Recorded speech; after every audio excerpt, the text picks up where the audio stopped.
안녕하세요 여러분, IT의 신 이영수 대표입니다. 오로비스 투자자문의 테크 담당 팀장을 맡고 있는데요. 자, 오늘도 우리 IT의 신과 함께하는 테크 갈아먹기, 테크 갈아먹기, 테크 갈아먹기에 대해서 또 알아보겠습니다. 오늘 아비코전자가 급등을 했어요. 아비코전자가 급등을 했는데 수동소자 쪽에 무슨 일이 있길래 급등을 했을까? 요거에 대해서 한번 알아보도록 하겠습니다.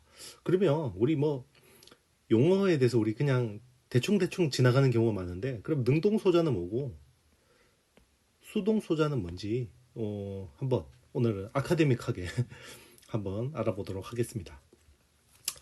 일단 수동소자라는 건요, 이제 스마트폰 같은 이제 전자기기에 이제 반도체 부품 수가 증가하고 이제 회로가 점점 복잡해지잖아요. 그러다 보니까 전자파가 발생하고 이제 부품 간 간섭, 이 노이즈라고 하죠. 이런 것들이 점점 심해지는 거예요. 그리고 이제 전력량이 이제 계속 증가하고 이래 전류 안정성도 중요해진 거죠. 자, 이런 것들을 이 회로상의 문제들을 해결해주는 부품이 수동 소자입니다. 그러면 능동 소자가 뭐냐? 능동 소자는 반도체 같은 부품을 능동 소자라고 합니다. 그러니까 능동적으로 움직인다라는 거죠. 그리고 이제 이 보조하는 역할이 수동 소자다라고 보면 되고요. 자, 그러면 능동 소자는요, 입력하고 출력이 있고 전기 에너지를 발생시키고 이를 증폭시키거나 변환하는 부품이다 라는 설명이 있고요. 그리고 다이오드, 트랜지스터, IC, 연산 증폭기 등이 대표적이다라고 보면 되는 거죠. 그래서 트랜지스터, IC가 이제 대표적인 능동 소자라고 보면 되는 거고요. 수동 소자는 스스로 전기를 발생시킬 수가 없어요. 그렇지만 소비하거나 축적 혹은 통과시키는 부품이다. 그래서 3대 수동 소자로 커패시터, 커패시터하고 콘덴서는 같은 말입니다. 그리고 인덕터, 저항기, 요게 3대 수동 소자라고 합니다.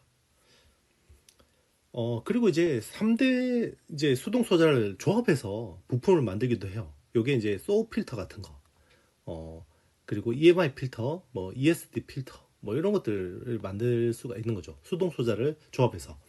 그래서 그동안 이제 수동 소자를 견인해 온 거는 물론 이제 모바일 혁명의 주역인 스마트폰이죠.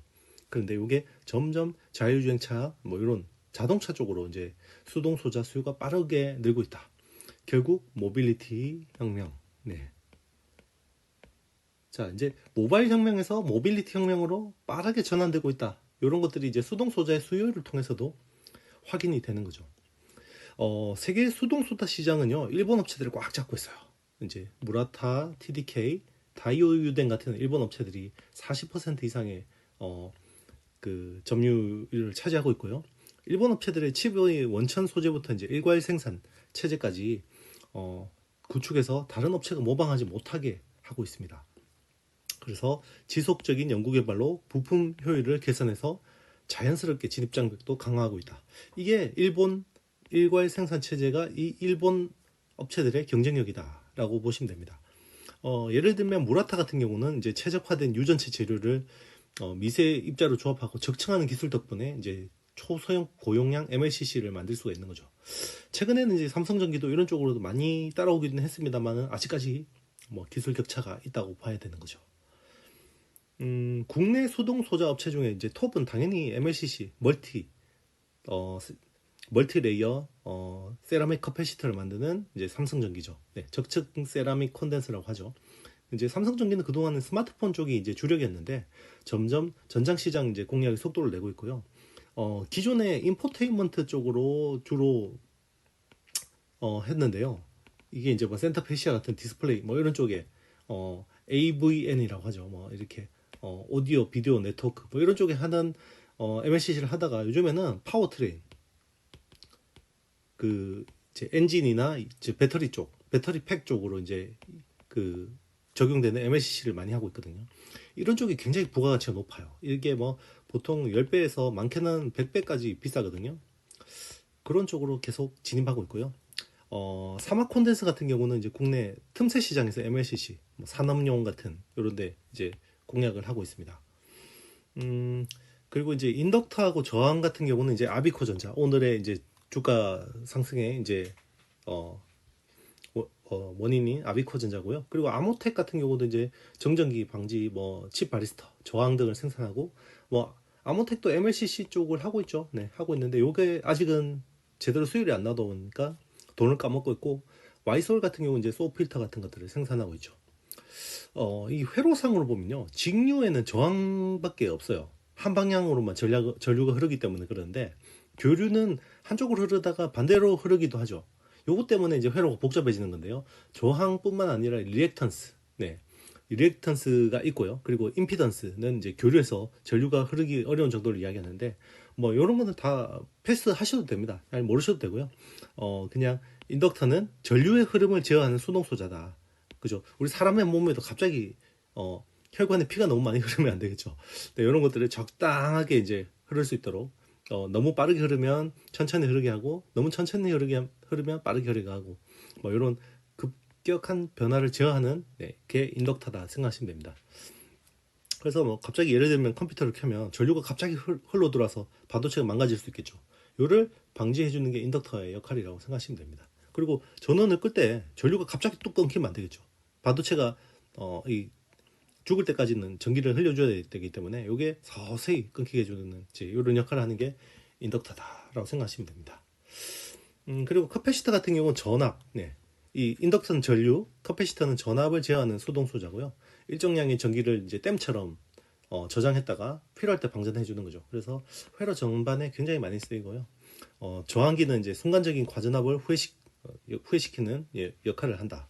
그리고 인덕터와 저항기는 전원이나 어댑터, 차저 등에 굉장히 많이 쓰인다. 이렇게 생각하시면 됩니다. 그리고 소어 필터는 이제 인덕터와 커패시터를 조합한 부품이다.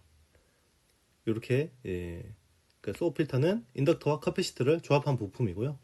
특정 주파수 대역만 통과시키는 필터 역할을 하는 거고요. 주로 RF 회로에 쓰인다.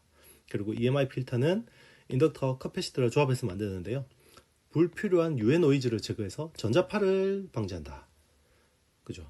뭐 요즘에 그 저궤도 위성 이쪽에 이제 EMI 뭐 차폐 이런 쪽이 굉장히 중요해지고 있잖아요.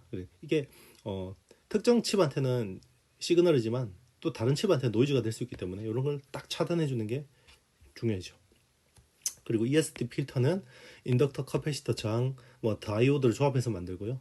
노이즈와 과전압을 제거하는 역할을 하고, 뭐 EMI, ESD 필터는 이제 카메라, 디스플레이, HDMI에 공통적으로 쓰인다.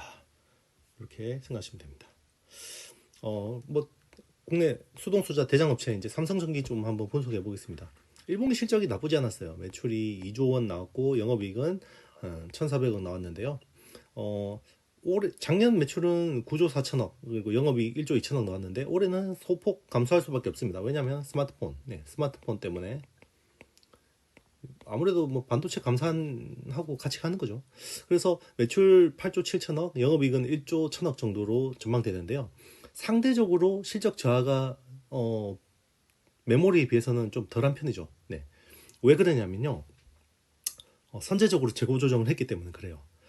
그리고 이제 하반기 IT 수요가 회복되죠. 회복될 걸로 기대되고 있죠. 그리고 아이폰 15 이제 시리즈 하드웨어가 업그레이드 될 예정이고, 그러면 이제 MLCC가 수요가 좋아질 수밖에 없는데, 지금 MLCC 재고는 45일 수준으로 굉장히 건전한 수준입니다. 왜냐면 21년부터 재고 조정을 했어요. 그러니까 옛날에 하도 이제 이거 공급 과잉 때문에 고생을 많이 해서 이번에는 재작년부터 선제적으로 이 재고 조정을 했다라는 거고요. 그 재고 조정 덕분에 지금 굉장히 가동률이 이제 건전한 수준까지 지금 유지되고 있는 거고, 그리고 이제 전장 쪽으로 신규 직납 비중을 계속 높이고 있고, 이제 시장에서 제품 고객사 다변화, 그리고 이제 기존 인포테인먼트에서 파워트레인용 고부가 쪽으로 계속 하고 있습니다. 그래서 북미 전기차 쪽으로도 굉장히 많이 납품을 하고 있고, 과거에는 글로벌 한 5위 정도였는데 지금 3위권으로 이제 도약할 생각 뭐 거의 되고 있고요. 무라타 TDK 다음 정도라고 보시면 됩니다. 그리고 1분기 실적 같은 경우는 갤럭시 S23 울트라 이제 출하 호조의 영향으로 이제 MLCC 쪽하고, 그리고 2억 화소 카메라 모듈 이제 공급 효과가 좋았고, 패키지 기판 쪽은 좀 이제 전방이 부진합니다. 네. 전방 시장이 좀 부진하고요. 최근에는 뭐 메모리뿐만 아니라 이제 그 시스템 반도체도 지금 안 좋은 상황이기 때문에 안 좋은 상황이기 때문에 영향을 받고 있는데, 어쨌든 그 지금 주력 사업은 MLCC가 뭐 한 4조 1천억, 이제 올해는 한 3조 8천억을 좀 줄고, 카메라 모듈은 뭐 작년에 3조 2천억 했는데 올해 한 3조 정도 보고 있고요. 이제 Q는 좀 줄는데 P가 늘어나는 효과가 있는 거죠. 막 2억 화소 막 이런 것들이 많이 생기니까. 대신에 이제 패키지가 좀 많이 빠지죠. 2조 작년에 했는데 올해 한 1조 7천억 정도 보고 있고, 결국 올해 성장 모멘텀은 MLCC, 특히나 전장 쪽에 MLCC 쪽하고 카메라 모듈이다, 이렇게 보시면 될 것 같습니다. 이번에 이재용 회장이 일론 머스크하고 만났잖아요. 네, 일론하고 만났는데 여기서 전기차, 테슬라 전기차 뭐 협력이 많이 이루어지면 카메라 쪽하고 MLCC 쪽은 뭐 또 기회가 있을 수도 있겠죠. 네, 네, 제가 준비한 영상은 여기까지고요. 네, 감사합니다.